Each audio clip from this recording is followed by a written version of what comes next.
Well, did you figure out where I went last week? Did I leave you on a cliffhanger? Did you figure it out? Well, I'm back to share where I went and what I did. Welcome to Solo Travel Adventures. I'm Cheryl S., your host. Well, I have a confession to make. Part of where I went was I did my first cruise, believe it or not, folks. I have never cruised before, and so this was my first time. And so I'm going to share a little bit about where I went and some things I learned as a first-time cruiser. Now, if you cruised a lot before, or more than once, I should say, then you want to probably hang in there and listen to what I have to say about my first-time experience cruising for 7 days. Well, let me share where I went first. I left out of Puerto Rico, San Juan, Puerto Rico, which was fabulous. I went a couple days early, got to see the old town, and did some other fun things. Even did the bioluminescence little kayaking excursion, which was really cool. Couldn't videotape it though, obviously, because it has to be really dark. And the moon was out when we went, so we really had to, they had to kind of make it really dark by covering us up on these tarps, which was kind of cool. And we did get to see it. And then I also did some waterfall slides in the national park there in Puerto Rico. So I had a lot of fun in Puerto Rico. Then I boarded the ship and we went to 5 ports. So that's a lot of ports to get to in 7 days. We only had really one sea day because they would cruise overnight when we were sleeping, which was awesome. So I went to St. Martin, St. Lucia, Barbados, Grenada, and Dominica. Now, St. Martin, I did a beach excursion, which is great because that's really, you think about St. Martin and it does have these beautiful beaches. I went on the French side as the island is separated. It's actually half of it's owned basically by the French and half is owned by the Dutch. And I had a good time just relaxing on a private beach, so to speak, and lounging on the lounge chairs with an umbrella. So it was a perfect first day excursion. Then I went to St. Lucia. I will have to say I did try to venture out after my short excursion in St. Lucia and wanted to really explore the city and check it out. However, was very disenchanted by all the harassment I received as a single person trying to walk the streets by myself. And actually only got like about a block and a half into the city and decided to turn around because the harassment was just constant, not just from taxi drivers, tour guides, people trying to sell their wares, people out in the street, just vendors and such, just kind of being very aggressive in trying to almost like kind of attack the tourist, because I know they do rely on, actually all those islands rely a lot on tourism for their GDP. And so I was a little disappointed with that because I do like to explore my own, but I actually didn't feel safe in St. Lucia. That may not be everybody's experience, but I did do an excursion which was safe. It's just when I was trying to go out on my own to explore that it got a little dicey. And so I think if I had considered maybe just hiring a driver to kind of take me around and explore on my own timing, that might have been a better option at St. Lucia. Then we did Barbados, which was fun. And I went with my friend. She came on that particular one with me. St. Lucia was also, I really wanted to explore the Pitons, which are these mountain peaks, and you can do some hiking. But we just did a boat tour. And if I were ever to go back to St. Lucia, I would definitely do, I'm a hiker, so I would definitely see about trying to get some hiking in, and that would have really made my day or made my trip in St. Lucia. But otherwise, I did get to see it on a boat, so that was all good. Then we went to Grenada and Dominica. Those two were actually very similar, and I loved them both. They are lush and green and mountainous, and it was just gorgeous driving around, going to, again, some rainforest type areas, seeing waterfalls and all that fun stuff, and I had a short opportunity to do a tiny hike. Would have loved to have more time there in Grenada to do a little bit more, but got a little taste of Grenada and Dominica and really enjoyed those two islands. I think because of just that lush greenness and just being in, seeing more of nature. And I'm not much of a beach person. So of course, those first 2 days we did do beach excursions and those were fine, but I would rather be hiking, as you might know. So that's where I went. And I had a blast. And so I'm going to share a little bit too of kind of some important things to consider if you are going on a cruise. Now, I did not go solo. I actually went with a friend. And this friend and I have been living together for about 11 months. So we get along wonderfully. And what I would suggest that if you are planning to do a cruise and you are planning to go with somebody, because point number one is cruising solo is usually more expensive. There are some, and I'll get to a few of the cruise lines that do offer some solo options that are not. Typically, in most cases, a solo traveler would have to pay what's called the single supplement, if you're not familiar with that. Essentially, you're paying for the double occupancy, meaning if I didn't go with my friend Danielle, I would have had to probably pay for both of our fees, basically as though there were a second person joining me. So it would have been double the price because I'm not aware of Princess offering discounts for solo travelers. So if you are cruising with somebody and you do decide to travel with someone, make sure you are a good match with that person. And I would sit down too with that person and talk about your expectations. Danielle and I got along great. We thought a lot alike. We liked a lot of the same things. But there were moments when I did 2 excursions without her. So we didn't do everything together. And then there were times when she wanted to sort of decompress in the evening and I would just go out on the deck, do some reading. So we did have some separate time, which was good.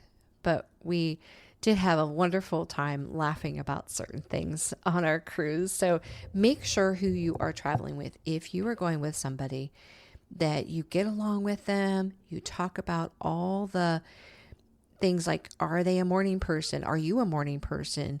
Do they want to stay up late? What kind of activities do they like to do? Because you have to mesh a lot with that, or at least have an understanding that, hey, we're going to share a room, but everything else we're kind of going to do on our own. So making sure those expectations are set ahead of time. So some cruise lines that do offer some solo cabins. Virgin is the best. They are the rebel, and they do offer quite a bit of reduced solo pricing for their cruises. They have lots of activities on some of their ships that are more geared for single people. That would be a first place to start if you're looking to do a cruise solo. Norwegian cruise lines, they do have some studio-sized cabins, roughly 100 square feet. So depending on which ship, they also offer some solo cabins, but those are limited, of course, and they go pretty fast. Same with Royal. Royal, for example, Symphony of the Sea, Wonder of the Sea, they do have some solo cabins, but they only have limited numbers in those for that size. Silver Sea Cruises, they do offer only a 10 to 25% single supplement fee. So it's not quite double. That's also an opportunity to look into that. So number 2, I would also, before you even decide to cruise, I would first determine your travel personality. What are your needs? What are your likes, dislikes? Because this will also help direct you to where you go on your cruise and what type of cruise you take. Okay, for example, let's say you are more of an introvert, don't like crowds, then you're going to want to pick a smaller boat, not ones with thousands of people on it. So there are like Ama Waterways has smaller ships. Those are going to be your river cruises. There are smaller ships out there that you could cruise and not be overwhelmed by all the crowds or people. Or maybe you're not a beach person. So a Caribbean cruise or an island cruise may not be where you want to go. Maybe you like Alaska or the Scandinavian countries, or you want to do a European or Greece or Italy kind of cruise to see those areas. And so there's plenty out there, many choices, determining, what you like. Do you like an active cruise? There are wellness cruises as well out there that you could choose from. So determine your personality and what you like and dislike, and this will guide you onto the type of cruise you should take. Number 3, I would look out for this. Kind of caught me off guard because, again, I'm a little green behind the ears when it comes to cruising. But if you've cruised, you know about this next point. Look out for hidden or extra charges. It's kind of annoying. You get a little extra bar charge, or you got to pay for laundry, or fitness classes were extra on my cruise. I did a princess cruise. Excursions, of course, are extra. That's kind of a given. And gratuity is extra. Usually that's added on at the end. So if you weren't planning on that, just know that that is coming. There are some cruises that incorporate all of that, like everything is included. So these are going to be probably your higher end types of cruises that include everything in the price, which is kind of nice because then you just pay this one price. You go in, you don't feel like you're being nickeled and dimed with everything that you do on the ship. And then number 4, now I did an excursion every day. So that's 5 ports. I did an excursion.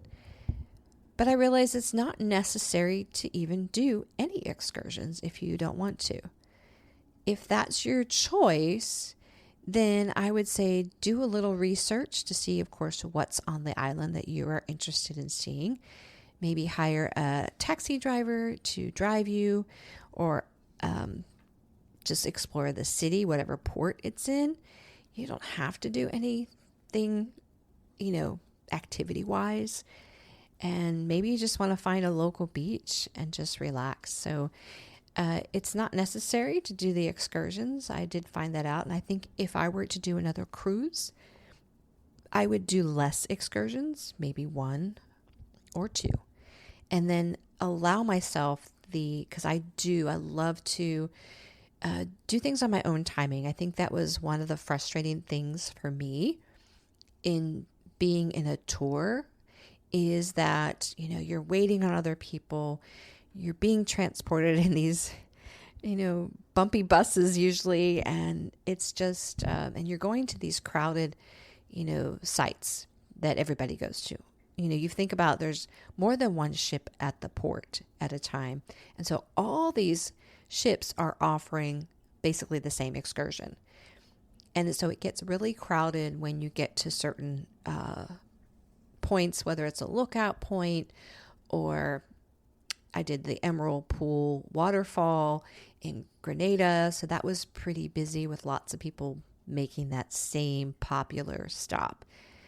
So if you're like me and you'd rather be in control of what you do or do it on your own timing, then booking an excursion with a tour group may not be the avenue you want to take. I want to recommend a woman that I just started following, and she cruises all the time. There's plenty out there, but I came across this one that is just very, gives you a lot of tips on cruising. So aside from what I offered you, if you need more information, more experienced feedback on just different tips for cruising, then on Instagram, you can look up Dr._Melissa_Newman. She does a lot of just cruises on many different types of ships. She's done Carnival, Norwegian. I mean, she's pretty much, and she's done Royal. So she can tell you about the different cruise lines that are out there and give you her taste on it. But my taste was, do I want to do it again? I think so. I would definitely pick a different location. My friend that I went with, Danielle, we started talking actually since we cruised so well together, because it's kind of hard to maybe find somebody that you feel that you mesh well to do that type of travel with, because you are in close quarters and you're not able to escape each other. So we started talking about, if I were to do another cruise, we thought maybe hitting some of those Scandinavian countries like Norway and Finland and Sweden, and up there, doing a cruise up there, I think would be fabulous. And so I am open to that idea, but I'm not going to cruise for a while. I'm still trying to plan my things that I'm doing for 2026. How about you? Have you decided where you're going in 2026? Well, let's hang in there. As I said, there's a couple more episodes before the end of the year. And one of my favorites that's coming out soon is going to be what are the most popular places, actual specific destinations that solo travelers, women solo travelers, can go to in 2026. So I'm looking forward to giving you that information. In 2 weeks, I'll put that out for you. And maybe one of those places is a place you're planning to go in 2026. Did this podcast inspire you to participate in a solo journey? Well, my hope is that all women 50 and up have the courage and opportunity to experience at least one solo trip in their lifetime. But maybe you're feeling stuck about trying it solo. With my one-on-one travel coaching program, I can help you have a transformative trip, especially for those who are needing healing. Go to my website, CherylBeckEsch.com, and check out the program. Travel is a wonderful vehicle to heal.